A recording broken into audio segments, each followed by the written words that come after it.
Magandang araw, narito ang latest update natin hinggil nga sa Bagyong Sitino base sa Tropical Cyclone Bulletin na ipinalabas ng Pag-asa ngayong alas 11 ng umaga. Makikita natin sa radar image animation na within the radar range na nga ang Bagyong Sitino. At dito yung tinatayang mata ng Bagyong Sitino ay very visible na sa G1 Doppler radar natin. At sa latest satellite image animation naman natin, makikita po natin yung malawak na kaulapan nito ay tumatama na nga sa ilang bahagi ng Bicol Region, Eastern Visayas at maging sa northeastern part ng Mindanao. Kanina alas 10 ng umaga, ang Bagyong Sitino or Typhoon na Sitino ay tinatayang nasa layo na lamang na 285 kilometers east-southeast ng G1 Eastern Samar. Taglay nito ang lakas ng hangin na umabot hanggang 120 kilometers per hour malapit sa gitna nito. At ang pagbugso naman ay aabot hanggang 150 kilometers per hour. Sa kasalukuyan, kumikilos ito sa direksyong west-southwest sa bilis na 25 kilometers per hour. So, yung ilang bahagi nga nakabikulan, Eastern Visayas at Northeastern part ng Mindanao ay posibleng nakakaranas na ng maulap na kalangitan at mga pag-ulan. Samantala, sa ilang bahagi naman nating bansa, patuloy ngang umiral yung amihan at yung shear line dito sa eastern section ng Central at ng Southern Luzon. So, ano nga ba yung inaasahan natin pagkilos ng Bagyong Sitino? Unahin po natin yung forecast track. So, makikita po natin sa pinaka-latest forecast track na inaasahan palang posibleng maglandfall ang Bagyong Sitino dito sa may bandang Eastern Visayas, Dinagat Island, Siargao Island area sa pagitan ng posibleng papalapit na mamayang hating gabi hanggang bukas ng madaling araw. At bukas nga ng umaga, inaasahan itong nasa may bandang coastal waters na ng Asturias, Cebu. So, tingnan po muna natin yung patuloy na paglapit sa kalupaan ng ating bansa. Yung center track, inaasahan natin posibleng tamaan nga itong Dinagat Island o kaya itong Southern Leyte. Pero tingnan natin yung area of probability. So, sino-sino bang dapat maganda sa paglandfall? Sa unang landfall, that is, isama na rin po natin yung southern part ng Eastern Samar, southern part ng Samar, the entire Leyte province, Dinagat Island at maging itong Siargao Island at itong northeastern part ng Surigao del Norte.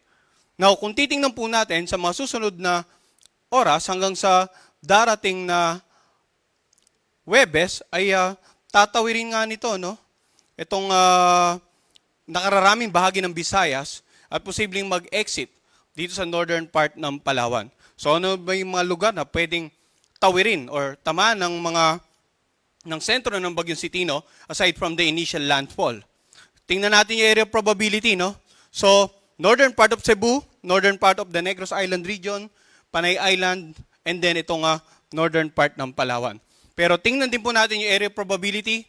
Pwedeng tumama dito sa may bandang southern part ng Romblon area, southern part ng Mindoro provinces, dito sa Bohol, yung southern part ng Cebu, and then southern part ng Negros Island region. So in terms of paghahanda para sa pagtawid ng sentro ng Typhoon na Sitino, ito pong mga lugar na direktang on the path ng sentro at yung mga lugar na within the area of probability ay dapat maganda sa possible landfall and crossing of Typhoon Tino in the next 2 days. Samantala, ang bagyo pong Sitino ay hindi lamang tuldok, no?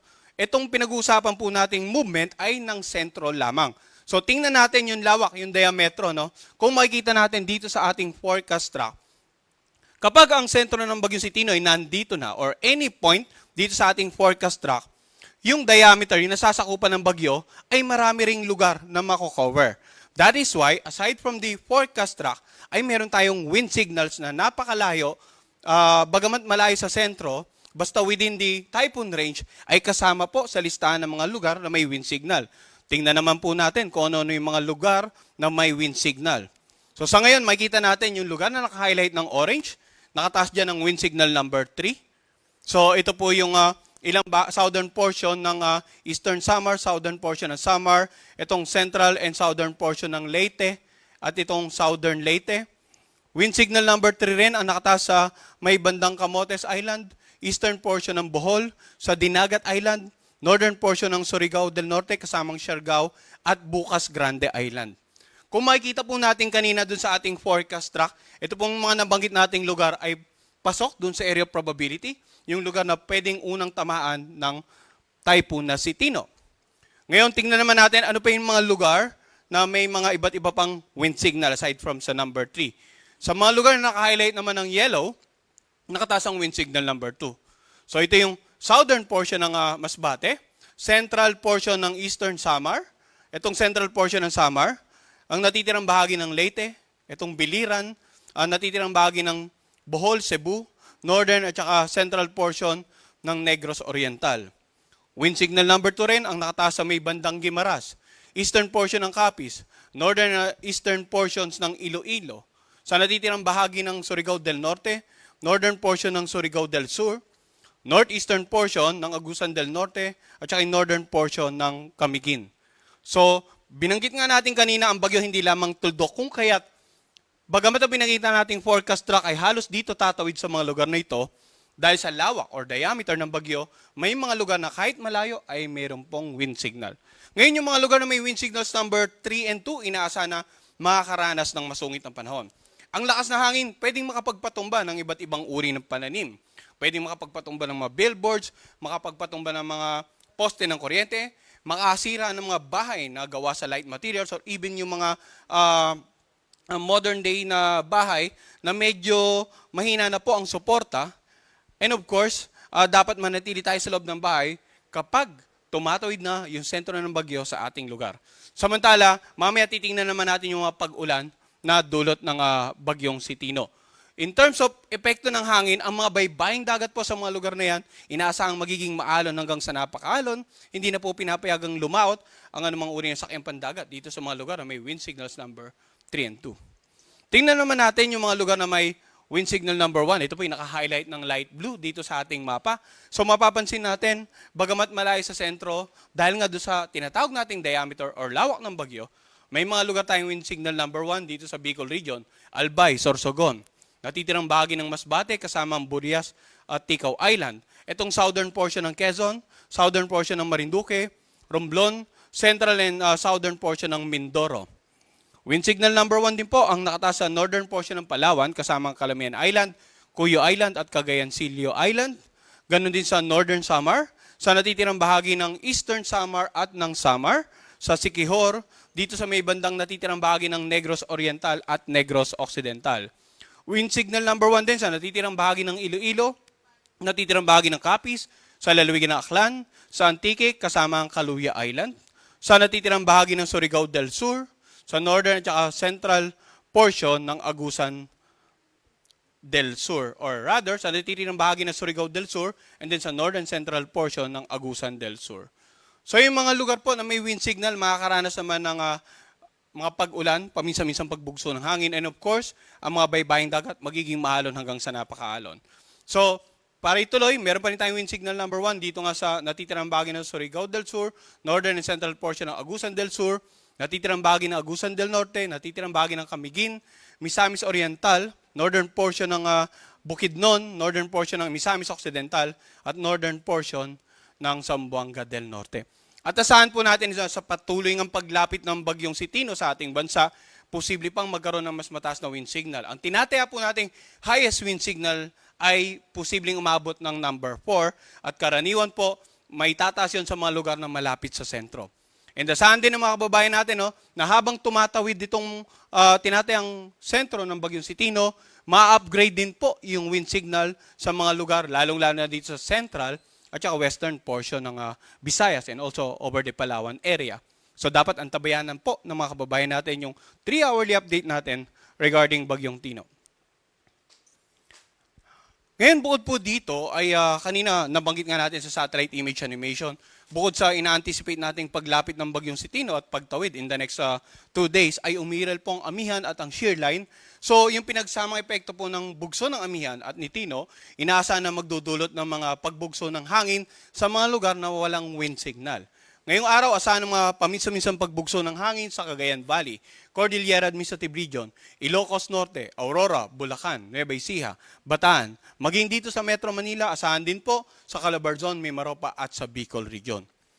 Bukas naman, may mga pagbugso pa rin ng hangin sa Cagayan Valley, sa Cordillera Administrative Region, Ilocos Provinces, Central Luzon, Metro Manila, Calabarzon, Mimaropa at Bicol Region.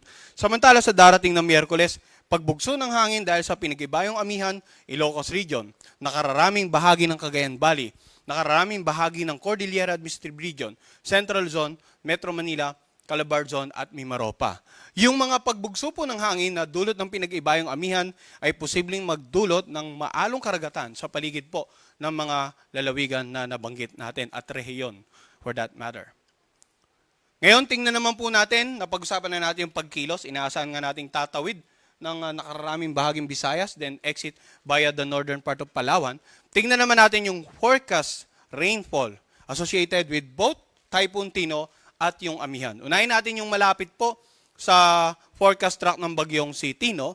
Mapansin natin, simula po ngayon hanggang bukas ng tanghali, maraming paulan, more than 200 millimeters of rain, inaasahan sa Eastern Samar, Leyte, Southern Leyte at maging sa Dinagat Island.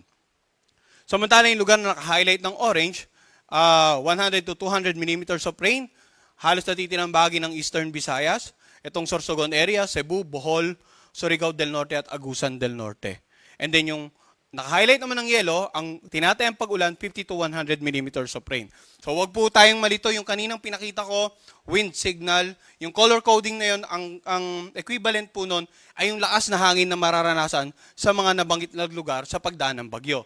Yung pinakikita naman natin color coding ngayon, yung tinatayang pag-ulan, habang sa inaasahang pagkilos ng bagyo sa mga susunod na araw. So, bukas naman hanggang sa Miyerkules ng tanghali inaasahan, mapapansin natin yung paglipat ng pinakamaraming pag-ulan mula po dito sa silangang bahagi ng Visayas patungo sa kanlurang bahagi ng Visayas. By that time kasi inaasahan natin na posibleng nakatawid na yung bagyo sa Visayas area and approaching the northern Palawan area. So yung red areas naka-highlight more than 200 millimeters of rain. Orange, 100 to 200 millimeters of rain. Samantalang yung yellow, kung mapapansin natin, maging sa eastern section ng North and Central Zone ay may inaasahan tayong pag-ulan. Bunsod nga po ng amihan at dito naman po ng bagyong si Tino. Pagdating naman ng Miyerkules ng tanghali hanggang Huwebes ng tanghali, pansinin natin na halos minimal na ang pag-ulan inaasahan natin. Palawan area na lamang at dito nga sa may bandang Aurora at Quezon area. Sapagkat by Thursday, inaasahan nga natin tuluyan ng nakalabas ng PAR ang bagyong si Tino. So, paalala natin, no, doon sa mga lugar, balikan po natin, no, yung lugar na naka-highlight ng red, yung mga pag-ulan, pwedeng magdulot ng mga pagba, lalong-lalo po sa mga low-lying areas, sa mga lugar na malapit sa or komunidad na malapit po sa mga tabing ilog, sapagkat is either umapaw yung ilog sa inyong lugar dahil sa sobrang pag-ulan, or yung mga pag-ulan sa karatig lalawigan at yung ilog na nandun, dadaloy yung pinakang outflow patungo naman sa ilog sa inyong lugar. So magkakaroon tayo ng mga ganong cases ng pagbaha. Samantala, ibabala sa mga pagguho ng lupa sapagkat kung ilang araw pong mabababad sa pag-ulan ng kalupaan, may posibilidad na maging saturated na ito, maging malambot at karagdagang pag-ulan pa sa mga susunod na araw ay pwedeng maging saninga ng pagguho ng lupa. So paalala natin sa ating mga kababayan sa mga lugar na may wind signal, sa mga lugar na binanggit natin na makakaranas ng malakas na hangin, sa mga lugar na makakaranas ng maraming pag-ulan, patuloy nga makipag-ugnayan. Ngayon pa lamang, no? Actually kahapon pa lamang, nagbibigay na tayo ng paalala. Patuloy na makipag-ugnayan po sa kanilang local government at saka local disaster risk reduction managing officers para sa patuloy na gawaing pangkaligtasan, disaster preparedness and mitigation measures.